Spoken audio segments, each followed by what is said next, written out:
This is one of the 56 charges against the president. The only man charged was Jake Jacobson, and his case was dismissed on technical grounds.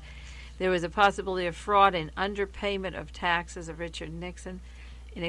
Compare that investigation of his of underpayment of taxes with how many people are paying taxes who can't afford it, the use of the Internal Revenue to get people, to get even with them, to give them lengthy investigations, go into all their funding and the hassle. There was one of the charges was Nixon's connection with the White House plumbers, the operation and the dirty tricks. Well, that sounds very broad. Nixon's relationship to the White House plumbers. What about the massive evidence of Haldeman's secret money to defeat Wallace, $400,000, and passing it along, and Congressman Mills' money, that $25,000, indications that they paralyzed.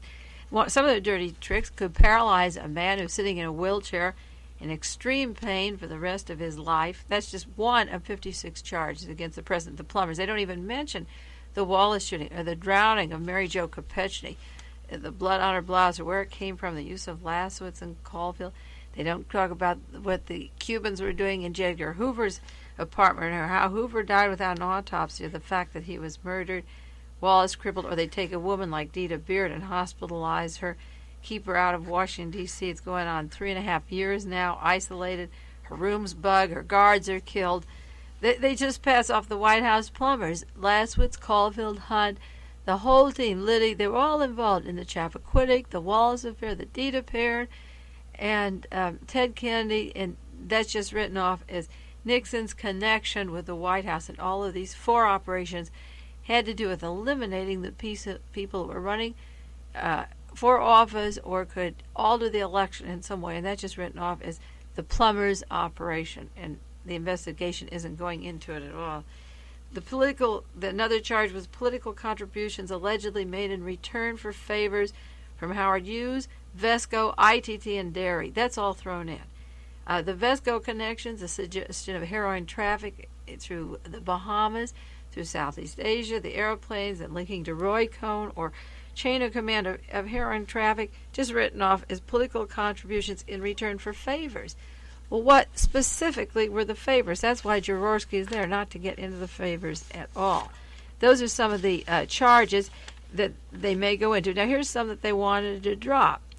Number 13 that the Jaworski wants to drop, or the committee to get the president out, call it impeachment, and he's been there 2 years already.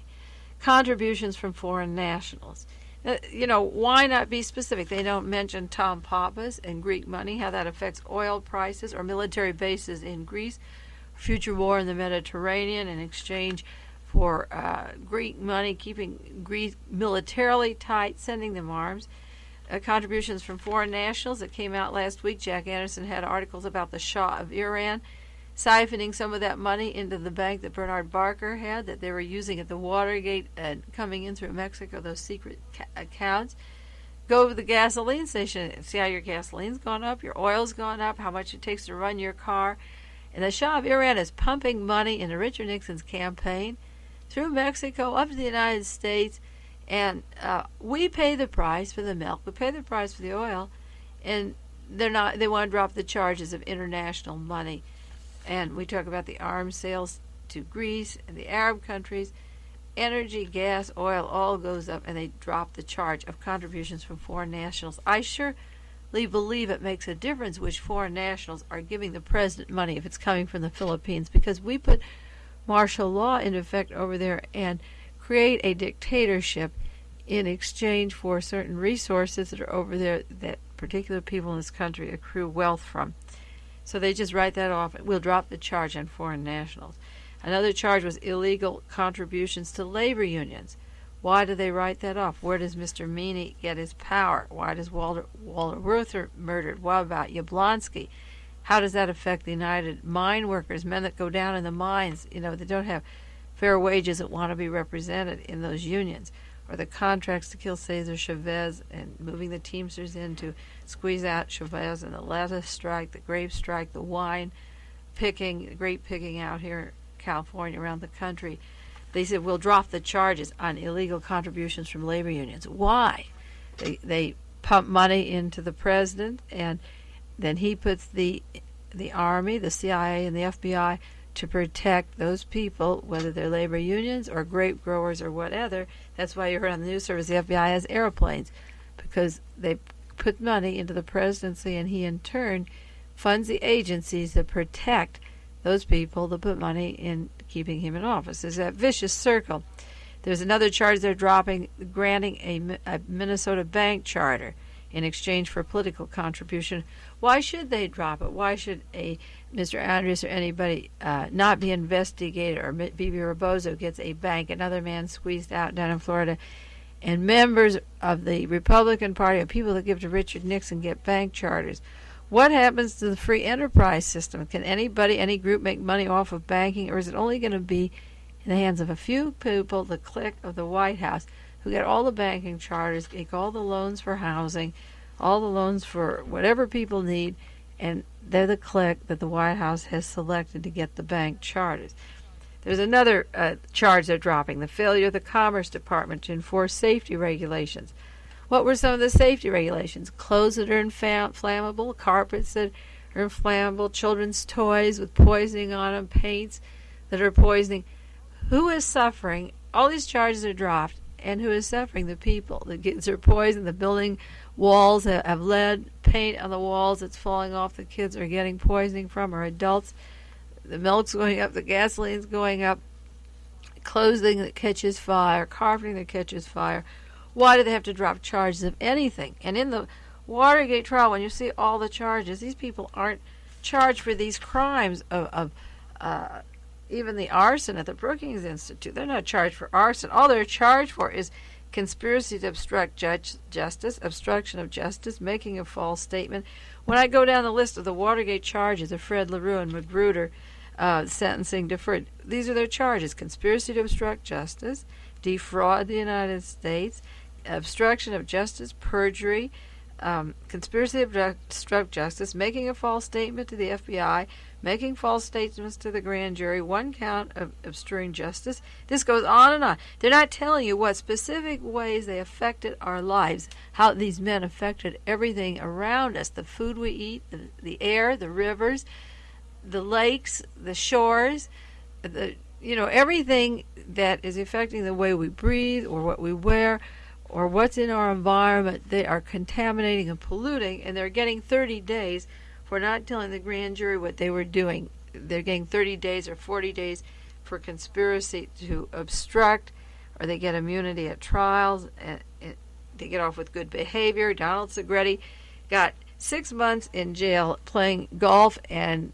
going home for the weekends on good behavior for a sentence, when the Senate has a 350-page book on just what Donald Segretti did at the time of the Watergate, the amount of dirty tricks he did. There's a document of 350 pages of just Donald Segretti alone, inviting people to dinners, black people, and having insulting them, having nobody be there, and there were terrible racial things. I don't even like to think about them or talk about them on the air, and having picnics and ordering tons of pizza. Nobody paid for them, nobody showed up, and sending letters forged that nobody knew were going out in the air, having airplanes land at fields where nobody was there to meet them. The lights were out, the planes could have crashed. There's a whole chain of command of things that Segretti did alone, hiring maybe up to 90 people to work with him, lawyers disguised as Democrats or Republicans, sabotaging. He gets out on good behavior. And one charge, Donald Segretti got one charge of distributing illegal campaign literature. That just knocked out Muskie. Putting acid in Muskie's drink. Nobody got a charge for kidnapping, poisoning, forgery, any of these things. Howard Hunt hasn't been charged for forging Kennedy's signature on the documents from the State Department that said he ordered the death of DM. Well, they dropped the charges of arson, planned arson or firebombing against the Brookings Institute. They dropped charges of possible criminal fraud of Nixon, underpayment of his taxes. The investigation of the used donations to Rebozo and the Nixon brothers. These charges have temporarily been shelved. It's among the 13 they don't want to go to. Another charge was funnel payments to the Watergate defendants, like blackmail, money to go to McCord and Hunt, and these people, they're trying to see if Nixon authorized payments to hush them, but they're not punishing the other people. They're not going into the plane crash where Mrs. Hunt had $2 million with her and not the small amount of money they said. James McCord made it clear when he testified before the Senate Select Committee. He said he could burn every tree in the forest. And E. Howard Hunt said, I could tell of all the seamy things I did. And because these two men worked in the CIA, one of them for 21 years, one for 19 years, there's no way that Leon Jaworski is going to let any of these men have a harsh sentence, because they all were involved in the heavy material. Wallace shooting, Mary Jo Kopechne's death, the Robert Kennedy assassination. They go way back. John Kennedy assassination. The team is so tight a clique that if any one of them gets in jail, they can blackmail all of them. And that's why you're seeing the light sentences. Fred LaRue, Jeb Magruder, Dean, Colson, Haldeman, Ehrlichman, Strom. They have to get off. They have to get off. The excuse they're giving them is, we want to get the big one. So they're all the way up to Haldeman, Ehrlichman, and they'll get off. And Callback got a light sentence today. And Kleinitz got a ridiculous sentence, a little slap on the wrist. Kleinitz got off. John Mitchell was cleared in the Vesco case. Kleinitz got a suspended sentence of 1 month in jail and a $100 fine. Well, there was another charge that they're not going to put on them. And we could go on, like we could do a 4-hour anniversary of the Watergate. I'm just running down some of the charges that evolved or were exposed, in which you're covering up, and I want you to be aware of how much there is to cover up and how it affects our lives, and they're getting away with so much. It's terrible. One of the charges was 17 illegal wiretaps and their concealment. I can't stand Henry Kissinger. He was part of the Plumbers Group, Agil Crow, David Young, the National Security Council, Mr. Haig.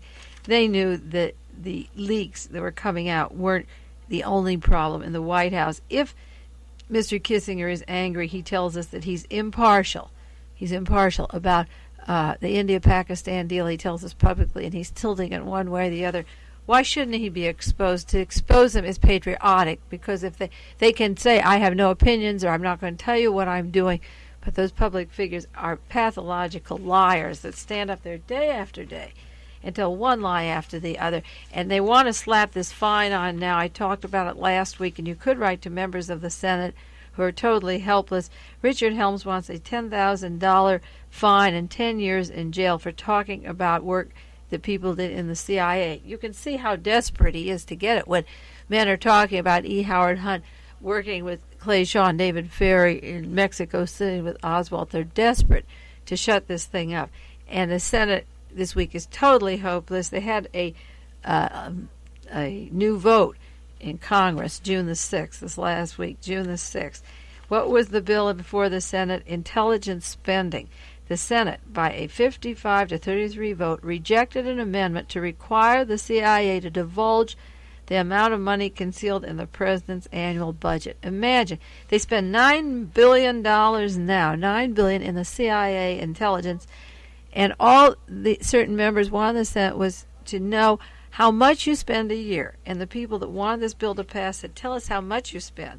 And the people that didn't want it passed said, no, the adversaries would then deduce what kind of intelligence activities we have, which is just a terrible lie. And the bill for secrecy, even after the Watergate, after 2 years, and I've only spent, like a short amount of time. I've got 4 hours of crimes they did, and we've got 1 minute to go. They voted 55 to 33 for the CIA not to have to tell you how much money it gets. So 55 senators voted that we should have unlimited money to the CIA, and you don't even have to know how much. It's been 2 years since the Watergate. The reason we have the Patricia Hearst kidnapping is that we didn't get into the dirty tricks. The SLA is the CIA. I'm writing on it now, and next week I'll read you the outline of the article that I'm doing. It'll be completed by then. It's not a very good anniversary, but we've gone a long way because people are surfacing now to tell the truth. Give them the support you can. Write to the Senate, and we'll see you next week. Keep well and stay safe. Bye-bye. This has been Dialogue Conspiracy with political research specialist Mae Brussell. who for over 10 years has been researching the facts behind the political assassinations in this country so that the truth may